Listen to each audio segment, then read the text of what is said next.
Hi everyone, Audrey Rozier here with Douglas Realtor. Today's video is going to be a little different.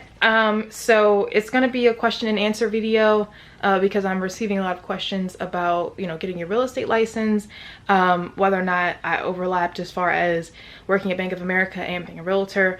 So in this video, I'll be getting into answering all of that. So stay tuned for that.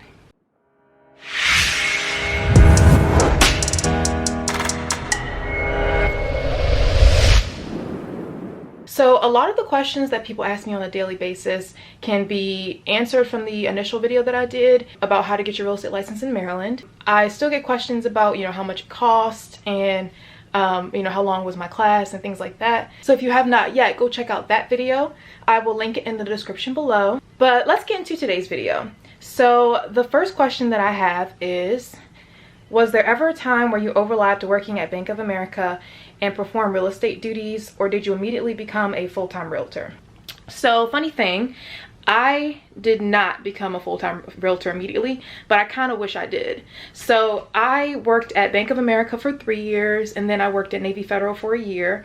And I tried to do both, but it honestly just didn't work out for me. That may have just been because I really didn't know how to run a business. I feel like even now though, I wouldn't be able to do that because I have a lot going on, and I want to provide the best service to my clients as far as being available at all times, so it didn't really work out for me. But I do know people that do it and are extremely successful. They have full-time jobs, they have part-time jobs. I tried to work part-time. I also tried the full-time thing while also trying to be a realtor, and like I said, it just didn't work out for me. So question number 2 states, hi, I just graduated high school and I have some concerns about getting into real estate. I'm wondering if you have any tips for those wanting to become a real estate agent. So yes, I actually tell everybody I know, when they come to me and say that they want to become a realtor, that they should learn as much as they can before they actually get their real estate license. If you watch the other video, you know the cost involved, and although they're a little bit cheaper now, it hasn't changed that much. You are going to have to come out of pocket with some money up front, and not everybody can do that, especially with what's going on with COVID right now. So I suggest figuring out how you can generate leads, figuring out how to convert those leads, also figuring out how to provide a good service to your clients, because that's an extremely important part of becoming a real estate agent, and they don't tell you that on the test. I mean, there's nothing on the exam, there's nothing during the class that actually tells you how to be a real estate agent as far as providing a service. It does, however, teach you how to stay out of jail. So there's that. So the third question states, can you make a video on what happens after you pass the test to get your license? I was wondering if the 60 hours worth of class are enough to prepare you to start selling from the start. Does anyone help you right off the bat? Are you just given some resources to use from your sponsor? How was your first sale? What about income expectations? Should a person do this as a side hustle? Thanks, I'm interested in becoming an agent towards the end of the year. Okay, to answer your first question, what happens after you become a realtor?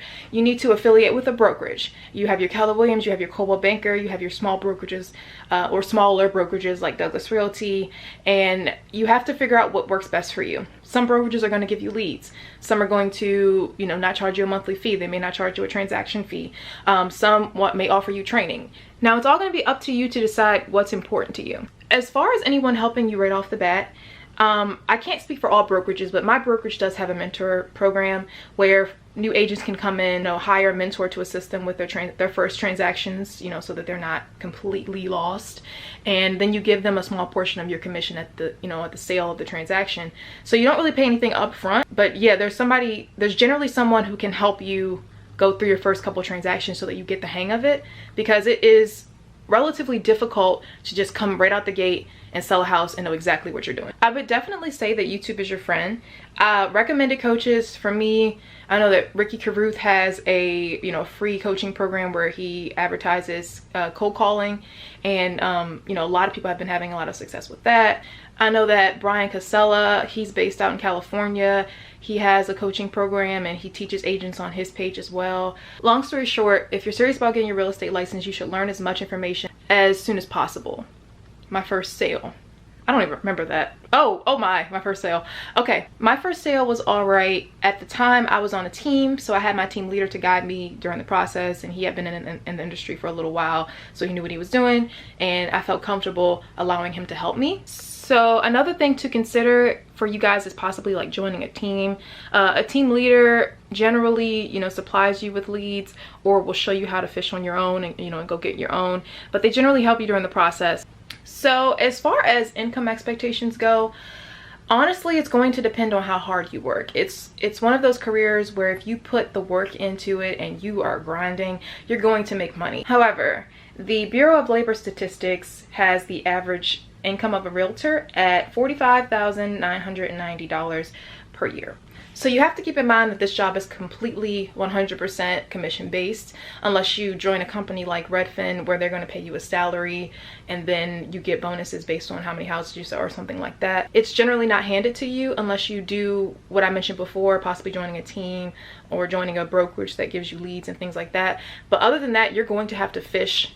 You know, you're gonna have to fish yourself. You're gonna have to find the clients, you're gonna have to learn how to convert them, you're going to have to learn how to properly sell a home. But just so you know, being a real estate agent is not, it really isn't rocket science. It's a pretty simple process, and once you properly learn how to sell a home, it could be a great career path for you. As far as whether or not a person should do this as a side hustle, it didn't work for me. I tried, like I said, I tried to work at a bank at the same time and it just didn't work. But like I said, I do know people that have full-time jobs and kind of do this on the side. The successful ones literally have no time. So do I think that this would be something that someone with a family who has to spend time with their family can do? I don't think so, in my opinion. So next question. How important is the license if I want to flip houses? You do not need a real estate license to flip houses. However, it does help as far as saving the agent commission on the seller side when you go to list, and then you also get a buyer's commission when you buy the house from a real estate agent, you know, off the market.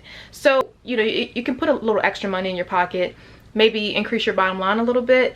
But to be honest, if you don't have the time to follow up with everybody who's inquiring about the house because you're just flipping so many houses, or if you don't really feel like you can handle both jobs, then I don't think it's a great idea. It would definitely be easier just to hire someone to do the real estate agent aspect of it, and then you can focus on the real estate investing aspect of it. Last question.